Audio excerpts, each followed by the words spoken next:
Buenos días a todos. Este día vamos a presentar un tema muy importante y más en las situaciones en las que estamos viviendo. Es importante reconocer qué es un virus, una bacteria, qué los diferencia, ya que este tipo de microorganismos no se pueden tratar igual. Y es por eso que vamos a empezar.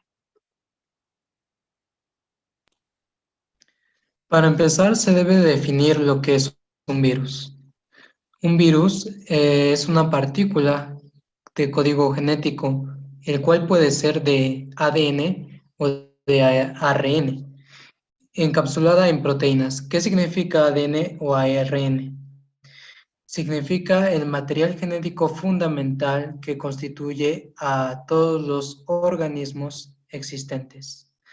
Los virus son de los más ubicuos en la Tierra e incluso se han encontrado que sobrepasan a las bacterias en razón de 1 a 10. Además, no se pueden tratar de la misma forma que las bacterias con antibióticos.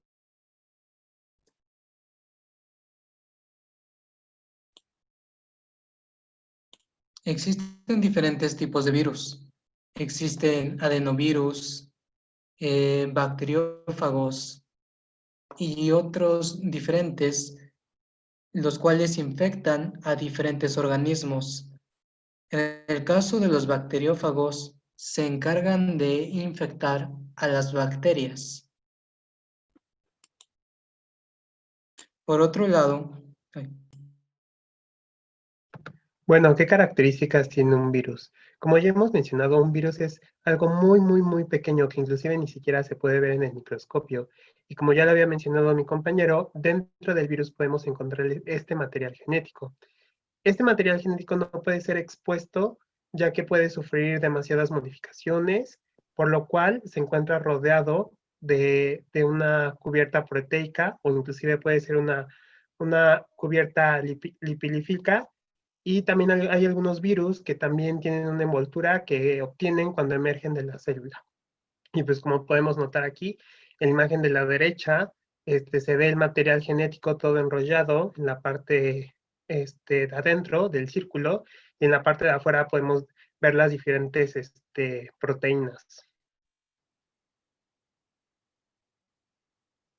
Bueno, ¿qué define un virus? Bueno, la verdad los virus son bastante peculiares, interesantes, debido a que no los podemos considerar como un ser vivo. Entonces puede llegar a ser muy curioso porque tienen un diferente sistema de mecanismo con el fin de que se puedan replicar y puedan vivir.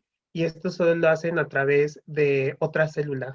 No se pueden replicar por sí mismos y necesitan como algo más para que se puedan replicar. Entonces, en este caso necesitan una célula viva para poder sobrevivir y replicarse. Y como se mencionó que como los virus no son para nada similares a las bacterias, los antibióticos no pueden ayudar a combatir estos diferentes virus, pero pues las vacunas sí lo pueden llegar a combatir y pues algunos antivirales. Y pues en la parte de la derecha tenemos un virus, en este caso tiene una diferente figura al de la figura pasada, ya que en este caso podemos ver en la parte de arriba un icosaedro donde se encuentra como todo el material genético y pues también se ve como que la parte del cuello, la parte de la cola, que ayudan a que infecten las células y puedan pasar todo ese material genético hacia la célula.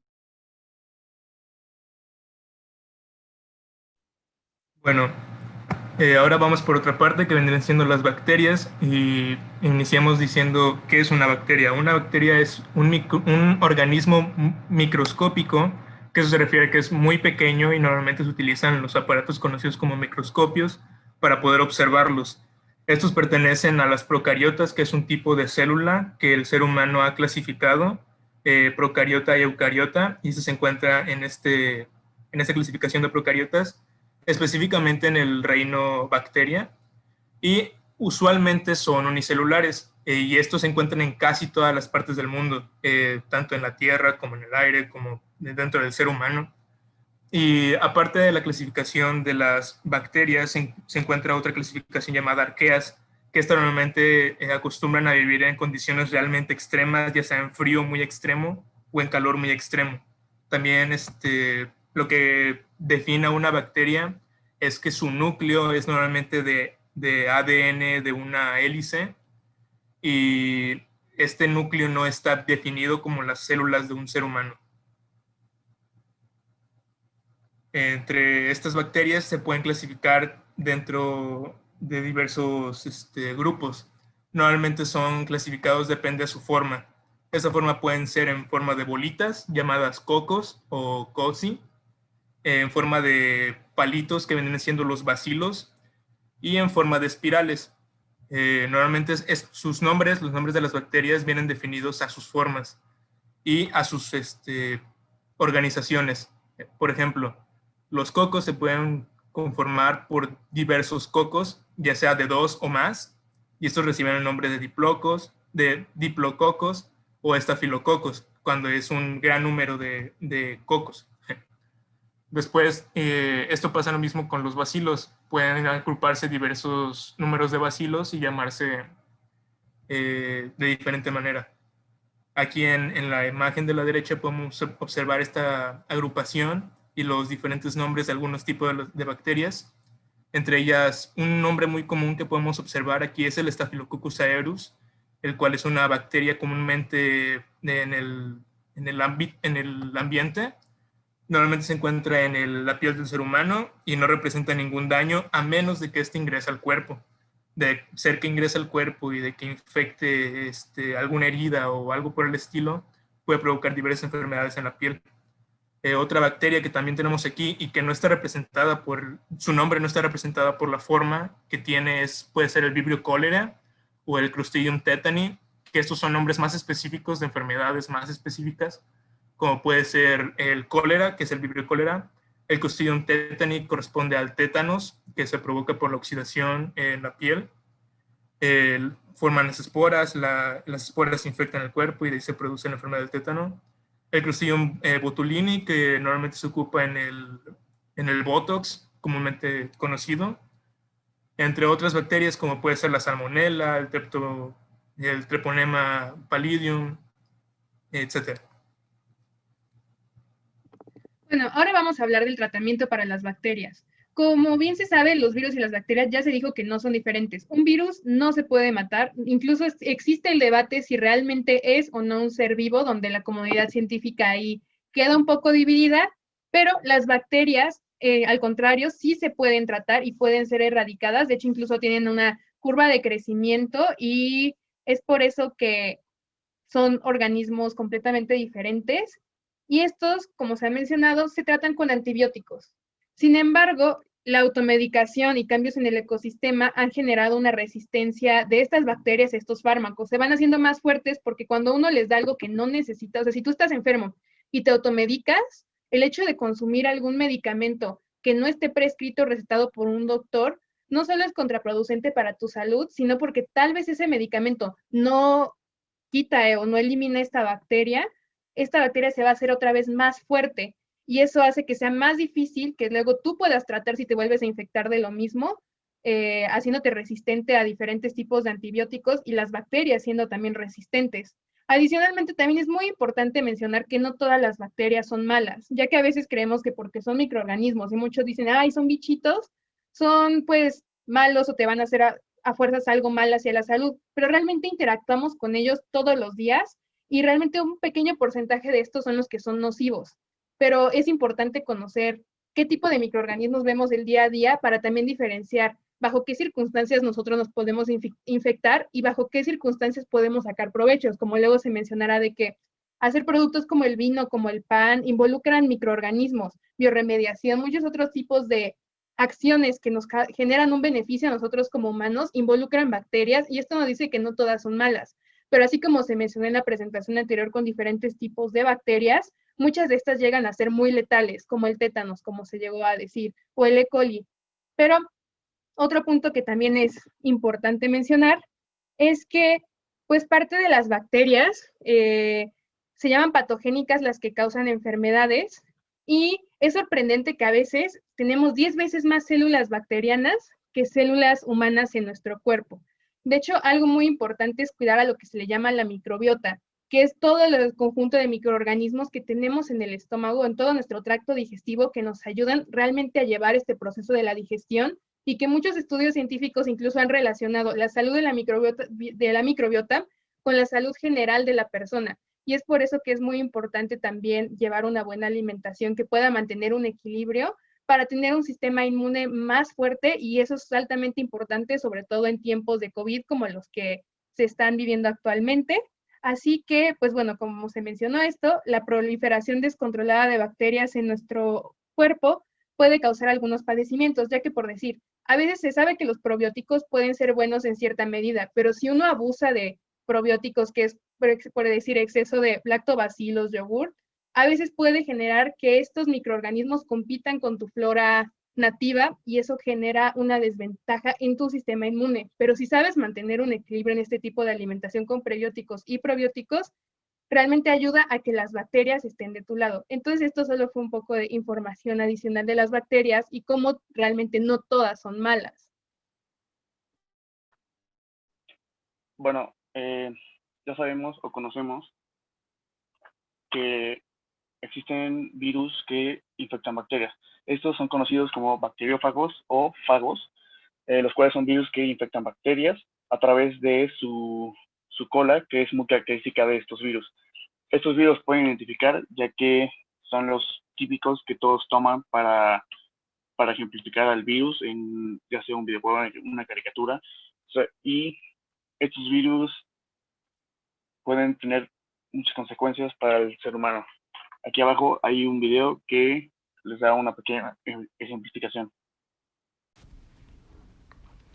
Aparte de todo lo que ya les hemos comentado sobre las bacterias, es súper importante igual decirles que todas estas bacterias van a tener un uso en la industria, o sea, van a ser útiles para que nosotros como humanos podamos producir por medio de procesos químicos, pues productos que van a ser para nuestro propio uso, ¿no? O para uso del medio ambiente, por ejemplo.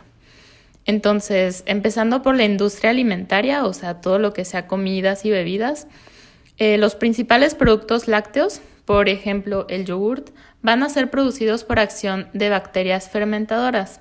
Entonces, estas son, por ejemplo, Streptococcus y las del género Lactobacillus. Entonces, no sé si, por ejemplo, a ustedes les gusta mucho el yogurt. Entonces, el yogur Activia, por ejemplo, pues tiene muchos lactobacillus, al igual que los Yakults. Y estos microorganismos que van a estar presentes en la comida pueden ser buenos para nuestro propio organismo, para nuestro cuerpo. También vamos a tener en los vinos y en los destilados alcohólicos fermentación de bacterias igual Lactobacillus, Pediococcus o Enococcus, y en algunos casos no son propiamente bacterias, pero para la cerveza levaduras, que son hongos, ¿no? Y también el vinagre, por ejemplo el vinagre manzana que tienen en la cocina, ese también se produce por acción de bacterias como Acetobacter y Gluconobacter.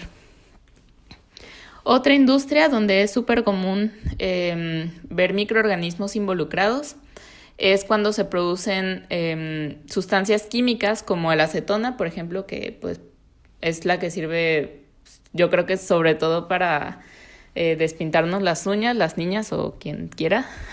Entonces la acetona se produce por una bacteria, con ayuda de una bacteria que se llama Clostridium acetobutylicum.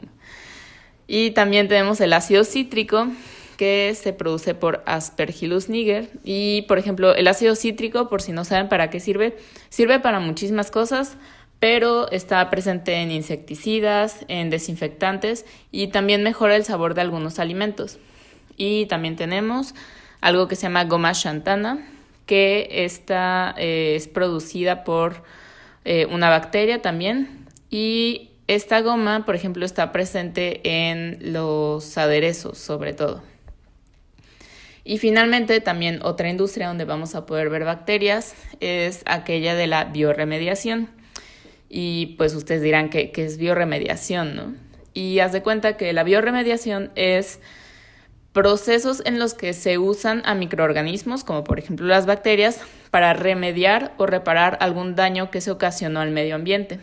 Esto puede ser, por ejemplo, derrames de petróleo. Ya ven que lo vemos en las noticias que algún barco encalló y se está derramando muchísimo petróleo. Pues todo esto se puede a veces reparar con ayuda de algunas bacterias. Por ejemplo, la Alcaniborax burcumensis es una bacteria que come petróleo, entonces es muy útil para estos casos. Y también vamos a tener bacterias que intervienen en otros procesos de biorremediación, como la contaminación del agua y la contaminación del suelo.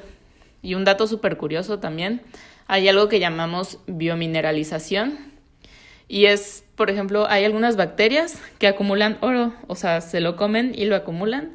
Entonces, por medio de procesos, nosotros podemos como hacer que estas bacterias se coman el oro, lo guardan en su organismo y después pues las quemamos, las incineramos, lo cual pues no está padre para las bacterias, pero pues nosotros podemos recuperar el oro. Ahora, de manera general, vamos a diferenciar los virus y las bacterias con sus principales características. Para empezar, los virus no son organismos vivos, es decir, no son independientes y necesitan de un organismo para reproducirse. Por otro lado, las bacterias sí son organismos vivos y son organismos unicelulares que son capaces de generar sus propios nutrientes a partir del ambiente en el que viven. Los virus son microscópicos, son muy pequeños, pero a comparación de estas, las bacterias son más grandes, aunque aún así siguen siendo pequeñas. Los virus infectan a una célula huésped y se multiplican infectando a otras células también. Esto hace que el virus se prolifere rápidamente. Sin embargo, las bacterias suelen atacar una parte específica del cuerpo y es cuando se localizan las infecciones en determinadas áreas.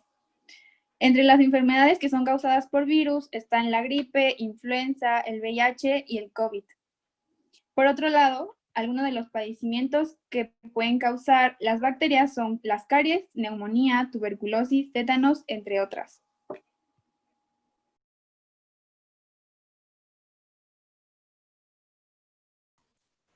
Ahora que ya conoces las diferencias entre bacteria y virus, te vamos a dar algunas recomendaciones. Para empezar, un resfriado no significa que un antibiótico sea la respuesta. En muchas ocasiones es difícil identificar si una enfermedad es ocasionada por un virus o una bacteria. Por ello, si presentas algún malestar o sientes fiebre, tos, cualquiera de esos, debes acudir al médico y jamás debes automedicarte. Es importante que sepas que los antibióticos actúan de diferentes formas.